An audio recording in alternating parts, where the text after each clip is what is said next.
welcome back. You do it. Terry Ties. Let's- talks about all things football. Oh, well, I talk about hentai a lot. Come on, let's go. Thanks, bro. Yeah. Oh, shoot, look at that. We are here. Day one of the Pro Tour. Just walked into the hall with our man Terry Ties. Oh, and he's Pro-9. Holy hell! First Pro Tour ever in New Jersey, May 13th to May 15th, I believe. Yes. And this is my first TCG event ever. At least 1,000 people there. People from all over the world, from Europe, New Zealand, Australia, South America, came to play in New Jersey. My main thing, side events, okay? And when I got there on Friday, I saw the prize wall and I was very disappointed because they didn't really have any playmats. They had Pulse of Isenloft, Pulse of Oldhaven, and Pulse of Candlehold, plus a Spill Shadow playmat. And the only thing that caught my eye was the Solana playmat, which then they later took down because they say, no, that's actually for the judges, not for the prize wall. So now we get left with nothing. And I was thinking to myself, oh man, this is a horrible event because the side events, they always started late every day around like 12 p.m. So they condensed it. And if you want to play multiple side events, such as you want to play 2 blitz events because you're not a blitz player, and they will put one at 12 o'clock per se, and then the next one at 2 o'clock, 2 hours away. But meanwhile, you have to play 4 matches in each event, and when they play blitz was 35 minutes, and always you're gonna go over by 10 to 15 minutes because Oldham always takes a very long time. So each match, each round was going for at least 40 to 45 minutes, at least 2.5 hours. So that means if you were to join the first blitz event, you will have to drop out early to go to the second blitz event, and that was a very feels bad moment. So already I was in a bad mood. Then playmats were garbage. I also missed out on the packaging, buying the package for the Yorick and the Spring Tunic sleeves.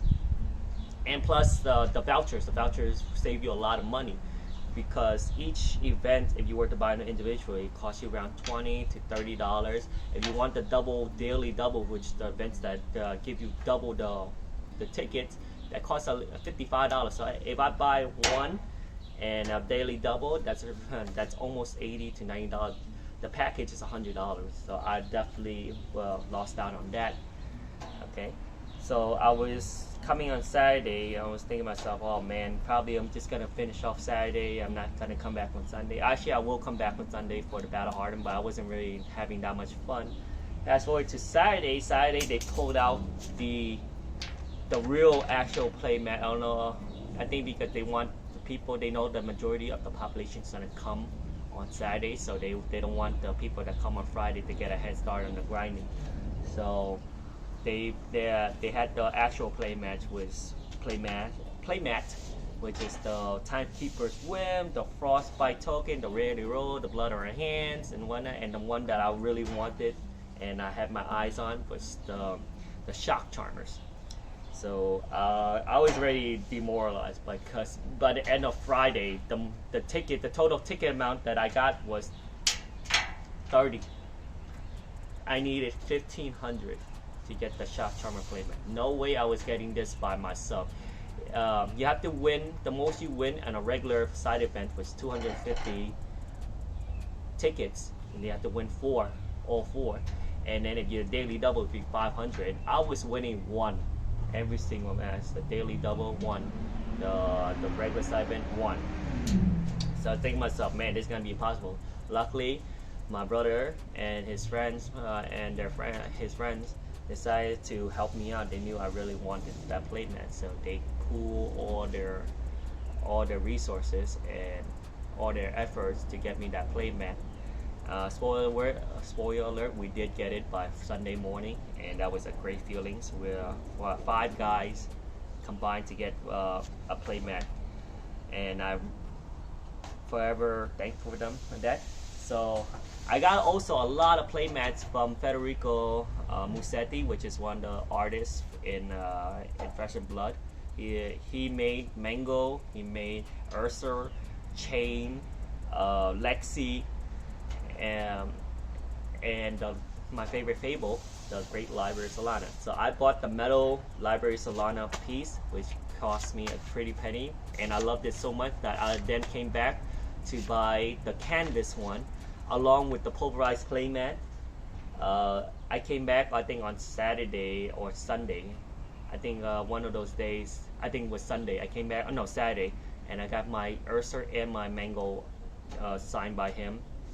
And it was just an amazing time. I threw so much money at Federico Musetti, and that guy was making a good amount of money, and he deserved it. And the local another artist was Steve Argyle. I'm not really a fan of him, not because I don't like him. It's just I don't know him. A lot of MTG people really do like his work, and it's such a treat for them to. But my guy was Federico.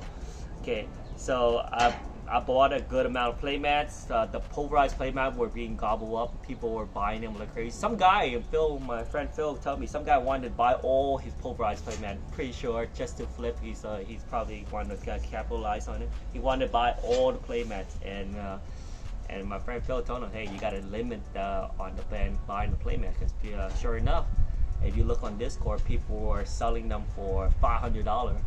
Federico signed pulverized playmat for $500. Woo, that's a little money. I'm not selling mine. That's mine to keep. That's just too amazing. Maybe if they come out with an army mat and I get that one, I'll sell that one, but not the Federico playmat.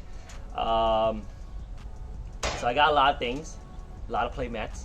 I got a Tall Timmy playmat too.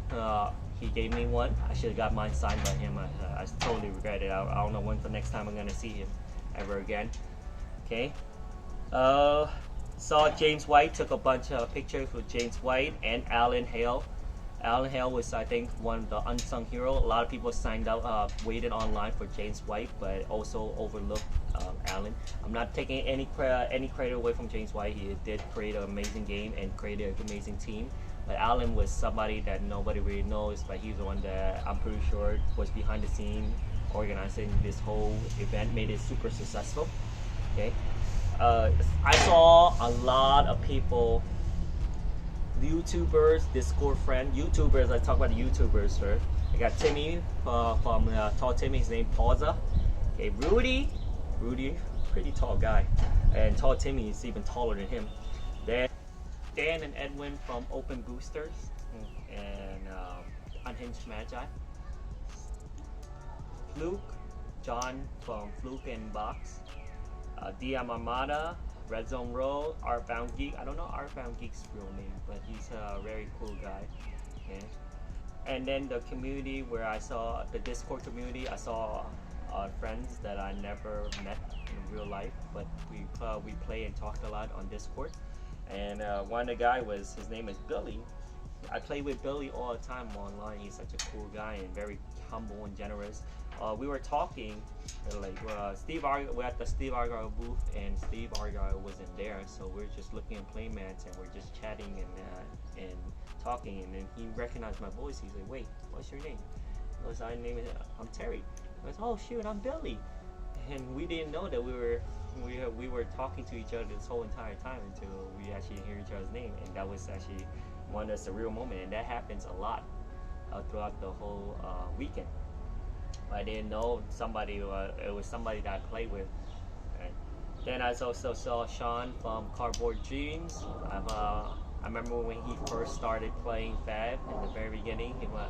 I was kicking his ass, but now he's kicking my ass. He's a much higher level player than I am. So I talked a lot, made a lot of new friends, talked to a lot of good people, and pretty much the whole what's that word called? Collective thinking is this is one of the best TCG community any of those players have ever been in before. Everybody's positive. Everybody's always going out of their way to make somebody feel welcome. nothing like Magic or Yu-Gi-Oh or anything like that. And also one thing is, since I'm not part of any TCG community, a lot of players saying, hey, there's a lot of female presence, female player presence, not just female as in like a wife was just hey tagging along with the husband and just and doing nothing for the whole entire time. No, there was actually female players playing along with their boyfriend, girlfriends, husbands, and all that stuff, and having a great time. And people tell me, it's like, yeah, Magic community barely had any female players, and then Yu-Gi-Oh, it's like, forget about Yu-Gi-Oh. You'd be lucky to find one. So it was a nice treat. Yes, it is more predominantly male, but it wasn't something where it was a rare sighting. It was a good amount of female players all around. Okay. The memories I made this past weekend is something I would never forget. It went from a very negative experience to a very positive experience to something that I would never forget. And all the fun times that we had a lot. And James White was a very cool. You would never thought he was the owner and he was the person that created his game, because he was such a down to earth. A lot of people, once they get famous, they let it get to their head. But he was just like an everyday normal guy. He was always willing to, hey, you stop him dead in the tracks. Can I take a picture? Say, yeah, sure. And that actually happened. I stopped him one time. He was just walking around, and I was like, "Can I take a picture with you?" And he said, "Yeah, sure." And not only he said sure, he said, "Let's move over here where the backdrop is the metrics," and took a picture. And then I actually started something because a whole bunch of people made a line just to take a picture of him, and he was stuck there for a good half an hour. So sorry for that, James White, but I'm pretty sure he doesn't mind either. So that was my experience with the Pro Tour. Amazing, got a lot of merchandise, made a lot of friends, made a lot of memories, and it's overall very positive, amazing. And let me know about your experience, if you went to the Pro Tour or if you didn't go to a Pro Tour, and tell me why didn't you? And I'm pretty sure your reason is good. And if you did go to a Pro Tour, please type it down in the comments. Tell me what was one of your favorite moments in there. And I never really asked for this, but like and subscribe to my channel if you find this thing interesting. Okay, that's all I have for now. So I started a little something that it was not my mistake. Mr. James White was just walking around, just chilling. Everybody's like, "Oh shit, it's James White there, right there." So I decided to go over and get a selfie, and now there's a whole line for him. Well, you can't really see the mask people, but I think the guy right there with the black mask and the great backpack, he's the end of the line. He's not even in the line. God damn it. The pillar is I think the guy in the red is the end of the line. Look what you started, Terry. Hey, everybody loves James White, and there's Mikey. We got Unhinged Magi here. Hello and welcome to Open Boosters! We got Chris Sire, Rudy. Edition Crucible. Here it is. Okay, All the glory. these boxes belong to these guys. Wait, We got Fluke. Index games. We got Midnight Game. Let's go. We got cosplayers. And who are we supposed to be? I exude confidence. Bravo Showstopper. Hold up, Patrol. Man, that's an actual wooden hammer. That's a weapon. Dragon, open it. Let's go. Hey, got my brother over there. Yeah, with Jason from Duck Edge, the unsung hero. Okay, look like they're doing some sort of box battle or something. All right. You'll watch this through Rudy or Unhinged Magi. My friend Gabriel from New York City, and here's the props. Got the hammer, the Anathos, Kodachis with the pistol, Teklo plasma barrel shot. Oh no, I think the Teklo pistol. Sorry, not barrel shot. Yeah. And then we got the Arcanine skull cap. I tried it on. It doesn't fit. It's too small. And you got the Luminaris, and then you got the Dawnblade. Dawnblade is sick, man. Woo, that thing is sick. Alright, that's all for now. We got James White, Rudy, Saint, Dan from Booster, all here. Just looking now. Trying to find Fluke. Fluke is right there with the colorful page. Everything is everywhere. They just open up. Is this alpha? They're open. Yeah, the alpha. Okay.